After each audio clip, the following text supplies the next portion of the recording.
name is Alba Guerrero. I'm with Temple of Geek. Very honored to be here with you. What were one of the biggest challenges you faced with the whole project? COVID. Oh my God, No, it's challenges. I think was we were switching things up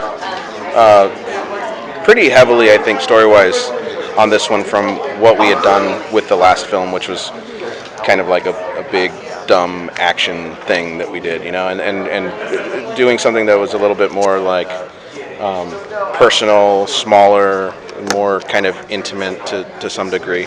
And so it was switching gears to tell a smaller story, and trying to really make sure that resonated.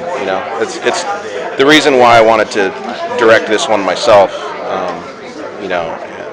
Just I hadn't directed. I've been producing for a while. It's been a little while since I took the reins myself and directed something, and I wanted to flex that muscle again. But also, I just really liked this story, and how it was a smaller, personal, reflective type of thing. And so I'm like, no, I'm doing this one. Sorry, Ethan. Definitely showing the movie was great. That sounds really tough. Thank you. Hi, I'm also with Geek. I got to see the movie, and it was short than being spectacular. I just want to ask you, how did you approach this project? The huge fan base that Kombat has. How did you It's funny because Jeremy talks about this, has talked about this a little bit. I think we were a little naive when we first started this. About I know Mortal Kombat. I'm very familiar with it. I've grown up with it, and I understand that it's a large property. But for some reason, in my head, I didn't make the connection with how large the fan base actually is, and rabid. And Ed Boon told us early on, like, what the fandom was like, and I don't know. There was just a naivety to my thought process. And I was like, yeah, sure, whatever, Ed.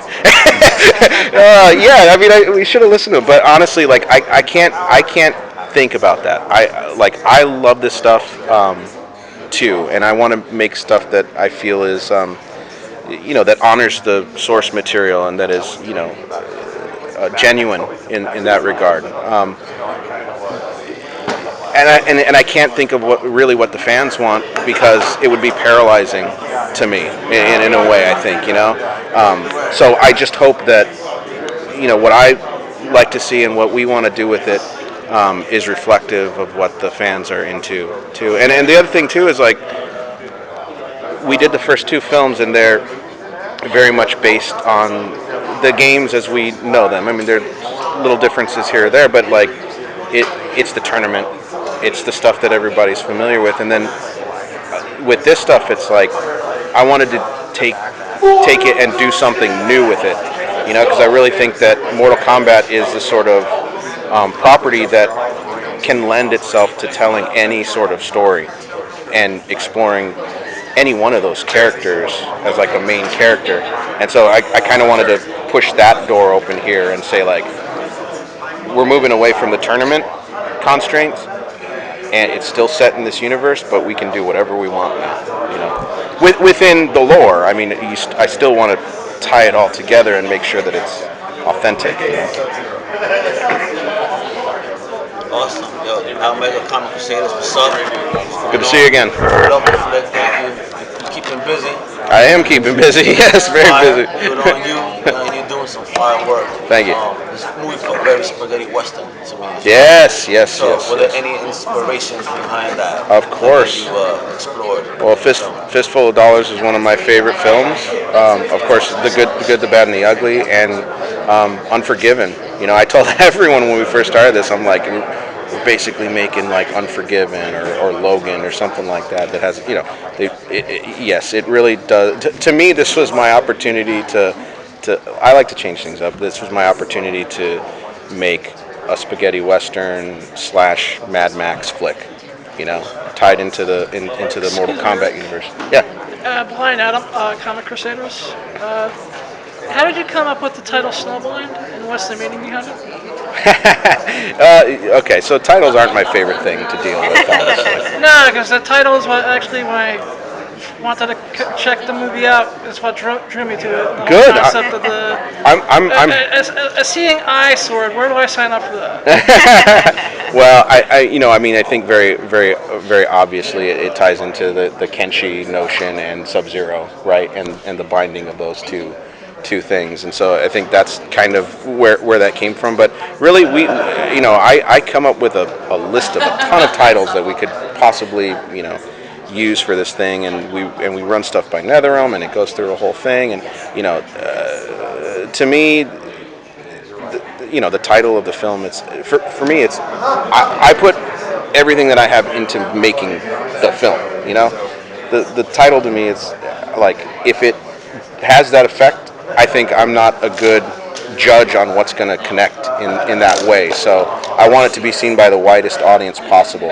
So whatever that ends up being, and whatever, That was the first thing that caught my eye. I've only seen the trailer so far, so fortunately my goddaughter's birthday was Wednesday night, and I couldn't miss it. Well, I hope you enjoy it when you do I see it. can't wait. Hi, Rick. Gid Freeman, Comic Attack. So when you're telling a more personal story like this, and the fans expect Mortal Kombat violence, action, and whatnot. So first, balancing that, and since we're getting to see and you guys flesh out characters we usually don't, what liberties were you guys allowed to take with the story? Yeah. It's really interesting because we run all this stuff by Ed Boon. We have discussions with the NetherRealm folks about how far can we go, where can we take this, and they're very they've been very liberating, I think, in that sense, where they want to adhere to the canon stuff, but they're also very interested in telling stories that we haven't necessarily seen in the world before. So I think there's a great deal of freedom on our part to explore that stuff.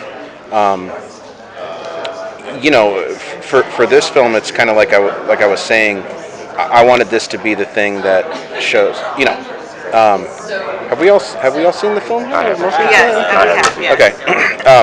So that's the lucky side of the table. Yeah, exactly. We know. Just but for me, it's like we sort of play into the idea that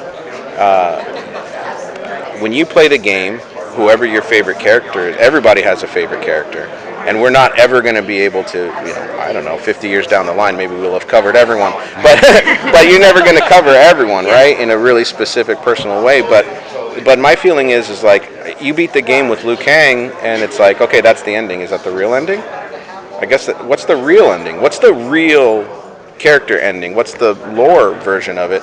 And my answer to that is all of them. If you beat it with your character, that's the ending. So the idea being that, like, we're going to take one of those endings and set it in that ending, to me was like, I thought that's a good idea to sort of open it up and say, like, you can do whatever you want in this world to some degree. I don't know if I answered your question at all. You did.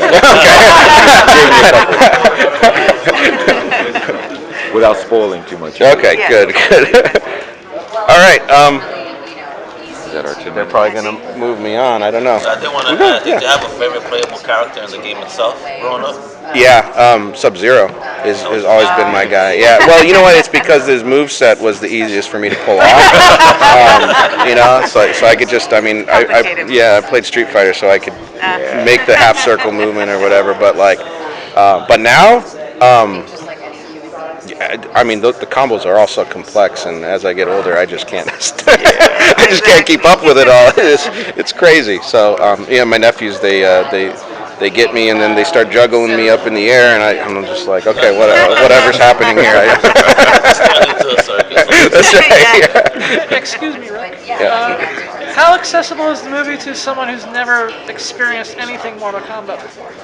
I feel like it is very accessible. I feel like we spend some time with the characters. We're introducing you into a new world, that a new side of Mortal Kombat that even some of the longtime fans won't be familiar with. Until it all kind of ties together at the end.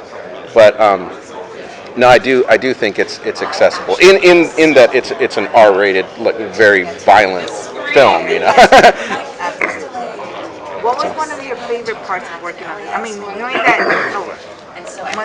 okay, being that it's animation, you could take so many liberties, you could do so many things with it. What was your favorite part of, the whole project in itself? My favorite part of it, like, I'm involved with the whole thing, so there are pieces that I love of all of it. The starting of it, developing the story, and seeing how that all comes together, working on that stuff with Jeremy, is always very exciting to me. And then at the end of it, getting into the final mix, bringing the sound and music into this piece that I've lived with for over a year. It always feels unfinished until you get it onto the mix stage and start really working that, and then it comes to life in a way that you're like, oh yeah, it is a movie. We've got a movie here. All right, I gotta go. All right, thank you. But that's